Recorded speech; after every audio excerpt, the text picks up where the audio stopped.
Welcome friends. आज market ने फिर से कमाल कर दिया और ये तैयारी है आने वाले समय की, जैसा कि मैं बार बार बता रहा था, पोर्टफोलियो बनाने का समय है।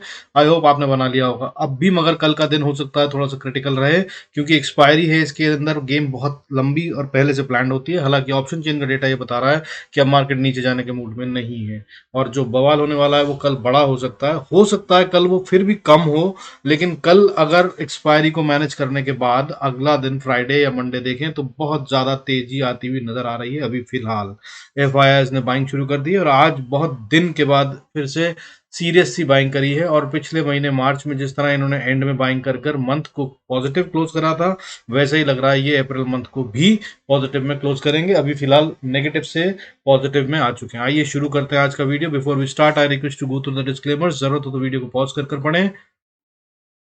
आइए देखिए, एफ ने आज 1257 करोड़ 1257 करोड़ से ज्यादा का माल खरीद लिया। और इतना माल ये खरीदेंगे तो डी थोड़ा थोड़ा बेचकर पैसा निकालते हैं, क्योंकि इनको तब खरीदना होता है जब एफ बेचने पे आते हैं। तो इन्होंने आज बेचा। डी ने डोमेस्टिक इंस्टीट्यूशनल इन्वेस्टर ने 227 करोड़ का माल। और इस तरह से अगर आप बात करूं तो मंथली फिगर में दोनों के दोनों, फॉरेन इंस्टीट्यूशनल इन्वेस्टर, विदेशी निवेशक और घरेलू निवेशक, दोनों पॉजिटिव में आ चुके हैं। विदेशी वाले 754 करोड़ 754 करोड़ से ज्यादा कमाल नेट में बाय कर चुके हैं in the month of April. और अगर डोमेस्टिक वालों की बात करूं तो 1855 करोड़ से ज्यादा का माल ये खरीद चुके हैं अप्रैल मंथ में। दोनों बायर हैं। तो सेलर कौन है? रिटेल। और जब रिटेल को लूटा जाता है और रिटेल का माल निकलवाया जाता है, तब मार्केट ये तय होता है कि ऊपर जाने के लिए तैयार है, क्योंकि रिटेल ही है जिसको मार्केट में बढ़त का फायदा नहीं मिलता। तो ये बहुत बड़ा कंफर्मेशन होता है। This is how I look at market. I hope आपको भी फायदा होगा अगर आप देख पा रहे हैं तो। अब आगे की बात करते हैं डेटा और बाकी का क्या कह रहा है। देखिए, वॉलेटिलिटी इंडेक्स अभी बहुत कूल्ड ऑफ है। हालांकि आज थोड़ी सी तेजी आई 1% के करीब की, और 11.65 पे बंद हुआ है विक्स।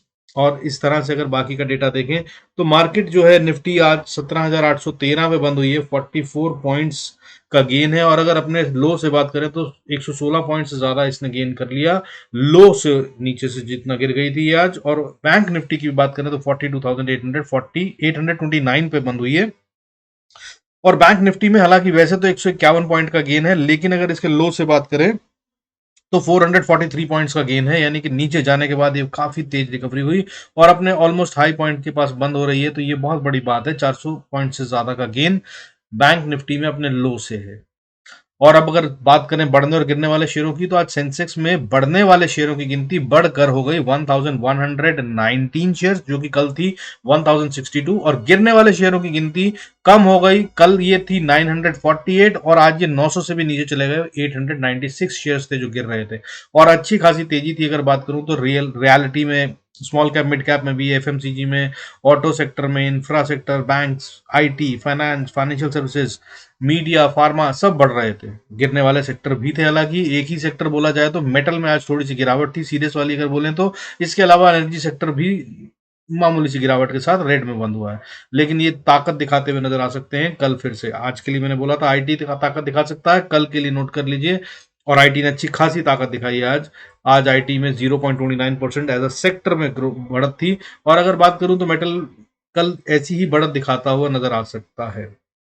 तो मेटल के शेयरों में कल ध्यान दीजिएगा, फायदा हो सकता है। बाकी सब जगह पे मुझे तेजी आती नजर आ रही है, क्योंकि मिड कैप स्मॉल कैप में भी अच्छी खासी बाइंग हुई है। और आज एक्सपायरी थी हालांकि मिड कैप निफ्टी की, जो कि नया शुरू हुआ है, बट उसमें बहुत ज्यादा वॉल्यूम और ट्रेडिंग अभी हुई नहीं है, हो भी नहीं सकती क्योंकि वही शुरू हुआ है।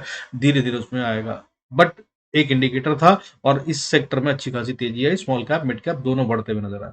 अब इसके अलावा ग्लोबल संकेतों की बात करें तो देखिए, गोल्ड इस समय 0.58% बढ़कर 59 गिर कर, सॉरी, गोल्ड में गिरावट है 0.58% की, और 59,909 पे ट्रेड कर रहा है। और ये अभी भी उस लेवल से ऊपर है जो मैंने कहा था कि अगर टूट जाए तभी इसमें बेचने की सोचिएगा, उससे पहले नहीं। वो था 59,900। ठीक है, इसको नोट कर लीजिएगा। नहीं समझे हैं तो वीकली वीडियो देख लीजिएगा, अदरवाइज ट्रैप हो जाएंगे। सिल्वर में अगर बात करें तो अभी फिर गिरावट है 0.39% की, और अभी ये ट्रेड कर रहा है 73,974 पे। और इसमें भी मैंने आपको लेवल बता रखा है, 71,900 के पास आए तो इसे दोबारा बाय कर सकते हैं। ये वापस से 78,000 टेस्ट करता हुआ नजर आ सकता है। क्रूड की बात करें तो क्रूड में भी गिरावट है 0.35% की, और 6313 पे ट्रेड कर रहा है। हालांकि इसके बारे में मैंने कह रखा है बाय मत कीजिएगा, ये 6800 के पास जब जब जाए तब बेचिए इसको। ये नीचे आ रहा है अभी फिलहाल 6100 को टेस्ट करता हुआ नजर आएगा, और अगर इसको तोड़ दिया तो फिर ये 5500 की तरफ बढ़ता हुआ नजर आ सकता है। बाकी वीकली वीडियो में मैंने पूरा ट्रेड एक्सप्लेन कर रखा है, लेवल्स दे रखे हैं, आप चाहें तो उसे देखकर यूज कर सकते हैं। इसके अलावा अगर आप बात करें देखिए सिंगापुर निफ्टी की, तो इस समय 17,764 के आसपास ट्रेड कर रहा है, सॉरी 17,864 के आसपास ट्रेड कर रहा है। एक अच्छी खासी बढ़त इस समय दिख रही है। इस समय की अगर हम बात करें तो सिंगापुर निफ्टी की लाइव की बात कर रहा हूँ, 17,892 पे आ गया, 892 पे 63 पॉइंट्स का गेन है हमारी मार्केट बंद होने के बाद। सो ये भी एक अच्छा स्ट्रॉन्ग साइन है। और इसके अलावा डॉलर की बात करें तो ये कम गिरता हुआ नजर आ रहा है, और अभी 81.76 पे ट्रेड कर रहा है, जो कि एक अच्छा साइन है। मैंने कल के वीडियो में बताया था, रोज बता रहा हूँ, ये अगर नीचे गिरेगा तो ये मार्केट को स्ट्रेंथ देगा। अब यही है जो ड्राइवर है, और ये आगे बढ़ाता हुआ मार्केट को नजर आ रहा है।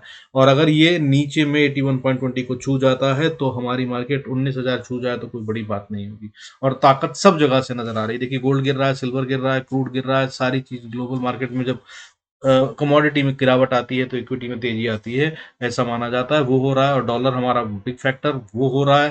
तो इसका मतलब मार्केट स्ट्रांग है, इसमें कोई शक नहीं है, और ये ऊपर जाती हुई नजर आ सकती है। हालांकि जो मैंने क्रूशियल लेवल्स दे रखे थे, आई होप आपने नोट कर रखे होंगे, उनको याद रखिएगा। 17,780 निफ्टी की एक स्ट्रॉन्ग रेजिस्टेंस थी, और आज इसने अच्छी खासी क्लोजिंग उसके ऊपर दे दी है। 800 को साइकोलॉजिकल रेजिस्टेंस मान सकते हैं, उसके भी ऊपर क्लोजिंग दे दी है 17,813 पे, विच मीन्स कि इसने दोनों रेजिस्टेंस पार कर कर कंफर्म कर दिया है कि मैं ऊपर जा रहा हूं। वरना क्लोजिंग बेसिस पे ये करना बड़ा मुश्किल होता है, जब तक सब कुछ पॉजिटिव में ना हो तब तक ये होता नहीं है। और अब इसके बाद 17,850 कल पार हो जाए तो फिर ये ऊपर ही जा रहा है, और फिर हम 18,050 तक तो जा ही रहे हैं, ये दिख रहा है। तैयार रहिएगा कल के लिए। बाकी बैंक निफ्टी की अगर हम बात करें तो मैंने कल जो लेवल बताए थे वो बताया था 42,650 की रेजिस्टेंस है, जिसको पार करना मुश्किल है। कल परसों वीकली वीडियो में सब जगह मैंने बताया था, और अब इसने उसको भी पार कर कर क्लोजिंग दे दी है। हालांकि कल भी इसने उसके ऊपर ही क्लोजिंग दे दी थी, बट सिर्फ 20-25 पॉइंट ऊपर था, जिसे हम मान नहीं रहे थे कि ये सच में कंफर्म कर दिया है कि नहीं। बट आज इसने अच्छी खासी क्लोजिंग ऊपर की तरफ दे दी है। अब आइए चलते हैं लेवल्स देख लेते हैं चार्ट पे। And before we go there I request to go through the disclaimer, जरूरत हो तो वीडियो को पॉज कर कर पढ़े।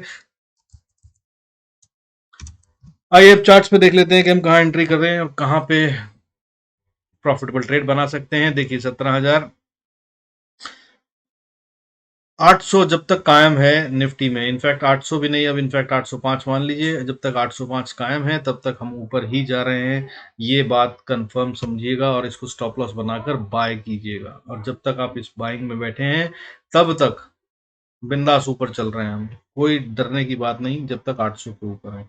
और अगर हम बात करें बैंक निफ्टी की, तो बैंक निफ्टी के अंदर में भी ऐसा ही लेवल बन रहा है 42,630। जब तक इसके ऊपर हैं तब तक बिंदास बाय में बैठे रह सकते हैं, कोई दिक्कत की बात नहीं, हम ऊपर जा रहे हैं। और अगर नीचे आने लगे तो के लेवल्स होंगे जिन्हें हमें चेक करना होगा, जिसको आप देख सकते हैं। अगर उनकी बात करें तो निफ्टी में पहले देख लेते हैं।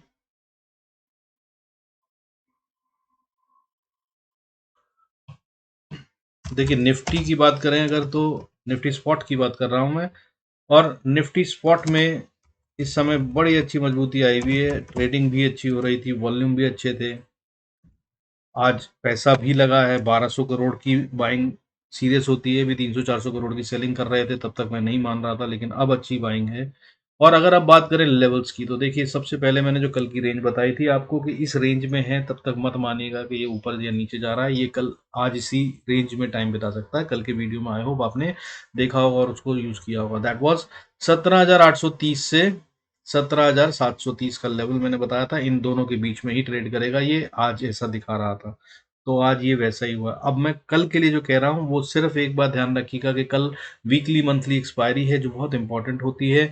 अगर इस रेंज के बाहर निकलता है तो इसको ही रेजिस्टेंस से सपोर्ट बनाइएगा, हो सकता है कोई बड़ा गेम करें, बढ़ाने से पहले ये दोबारा डराने के लिए एक बार फिर मार्केट को नीचे गिराएं। हालांकि मैं बार बार बता रहा हूँ लंबे समय के लिए मार्केट अच्छी है, इन्वेस्टर्स के लिए बाइंग का टाइम है।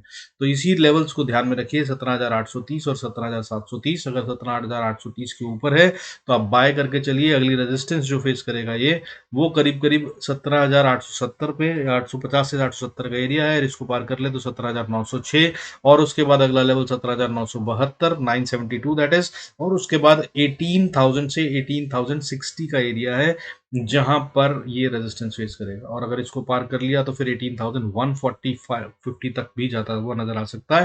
हालांकि ये कल नहीं हो रहा है, बट ये बाद में होगा, तुम देखेंगे। ठीक है, ये लेवल्स हो गए ऊपर के लिए। और अगर नीचे आते हैं तो सबसे पहली सपोर्ट जो निफ्टी सपोर्ट पाएगा वो है 17,790, और अगर इसको तोड़ देगा तो 70 मान लीजिए, इनफैक्ट 90 को छोड़ दीजिएगा, 70 तक ये फ्लिक मार सकता है शायद। और 70 को मारने के बाद फिर 17,730, इसको तोड़ दिया अगर तो फिर एक छोटी सी सपोर्ट 710 पे, और उसके बाद 672 पे, और उसके बाद एक इंपॉर्टेंट सपोर्ट जो आती है वो 17,655 पे आती है अगर नीचे की तरफ आए।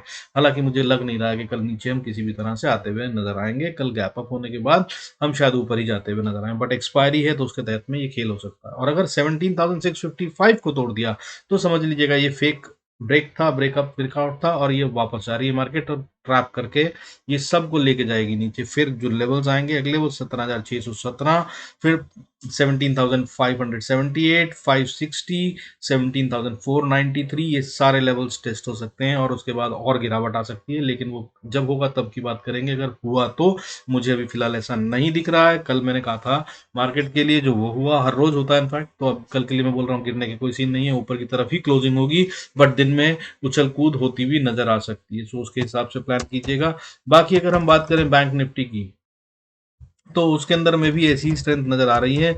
उसको भी एक बार देख लेते हैं, उसके लेवल्स नोट कर लीजिए। उसके लेवल्स की अगर हम बात करें तो देखिए, बैंक निफ्टी की अगर हम लेवल्स की बात करें तो रेजिस्टेंस जो मैंने बताई थी वहीं पे अटका हुआ है 42,874। हालांकि ये बहुत छोटी रेजिस्टेंस है। मैंने बताया था कि अगर ये ऊपर में आ जाए तो 42,630 का एरिया है, इसको पार करने के बाद ये ऊपर ही रहेगा। ये इसने ऐसा करके दिखाया, और उसके बाद 2 बार दिन में टेस्ट भी कर लिया level. So that's how it is. तो अभी ये छोटी सी रेजिस्टेंस जो है वो ऊपर जाने के लिए बैंक निफ्टी के लिए 42,885, और अगर इसको पार कर गया तो फिर 43,000 से 43,070 का एरिया है। और अगर इसको पार कर गया तो फिर 43,220, 43,336, 43,483 तक ये डायरेक्ट जाता हुआ नजर आ सकता है। हालांकि इसके बाद भी ये सारी सब छोटी छोटी सपोर्ट रेजिस्टेंस है, इन सब पे सिर्फ स्टॉप लॉस ट्रेल करते जाइएगा। और अगर इसके पार चला जाए तो फिर 43,717, और इसके बाद अगर कोई सीरियस रेजिस्टेंस अब आती है तो वो 43,830 से 50 का एरिया है जहां पर आती है। तो बैंक निफ्टी अगर कल स्ट्रॉन्ग चलता है तो यहां तक चलता हुआ जा सकता है। इसके लिए आप अच्छे से ट्रेड कर सकते हैं। अब अगर नीचे की बात करें, देखिए अगर बैंक निफ्टी को नीचे आना है तो सबसे पहली सपोर्ट इसी को मान लीजिए 42,830 का एरिया। इसको तोड़ने के बाद अगली छोटी सी सपोर्ट 42,698, और उसके बाद थोड़ी मजबूत सपोर्ट 42,639, और उसके बाद फाइनल सपोर्ट जिसको मुझे नहीं लगता कि अब ये तोड़ेगा 42,500 से 560 का एरिया। इस एरिया में अगर आए तो जरूर बाय का ट्रेड अटेम्प्ट करने की कोशिश कीजिएगा, और ये दोबारा ऊपर जा सकता है यहां से बाउंस करके अगर ये यहां तक आता भी है तो। हालांकि अगर इसको तोड़ दिया तो फिर 500 के बाद नीचे छोटी छोटी रेजिस्टेंस सपोर्ट्स जो है वो 42,300, फिर 42,210, और 42,000 उसके बाद, और 41,990, 41,890, और उसके बाद स्ट्रॉन्ग सपोर्ट 41,822। अगर यहां तक आ जाए कहीं गलती से कभी भी तो फिर वापस बाउंस करेगा। ये ऐसा बता रहा है ये लेवल अब एक बार में नहीं टूटना चाहिए। तो दीज आर द लेवल्स जिन पे आप कल ट्रेड कर सकते हैं और फायदा उठा सकते हैं। कल का दिन एक अच्छा दिन हो सकता है, but the advisory is VIX बहुत नीचे है। ऑप्शंस खरीदकर ज्यादा देर उसमें बैठना समझदारी नहीं होगी। अगर आपने काम करना है तो नेक्स्ट मंथ की ऑप्शंस में काम कीजिएगा, अदरवाइज पैसा बनाना मुश्किल हो सकता है। जिस तरह से आज मार्केट में मूव तो बहुत अच्छे आए, लेकिन इतने स्लो थे कि उसमें ऑप्शंस के अंदर कोई बहुत बड़ा गेन कहीं पे ले नहीं पाया। कोई छोटे छोटे प्रॉफिट बनाने ही बड़े मुश्किल हो रहे थे। सो बी वेरी कॉशियस। कल एक्सपायरी के अंदर में फिर से खेल होता हुआ नजर आएगा, और अगर वो विक्स बढ़ता हुआ नजर आए, कहीं ये 13 के ऊपर 14 के ऊपर चला जाए, तो फिर बिंदास बाय कर लीजिएगा, वीकली वाली ही बाय कीजिएगा और अच्छे प्रॉफिट बनेंगे। इस तरह से ट्रेड कीजिएगा। With this I conclude this video. Thank you so much for staying connected. God bless us all. See you in next video.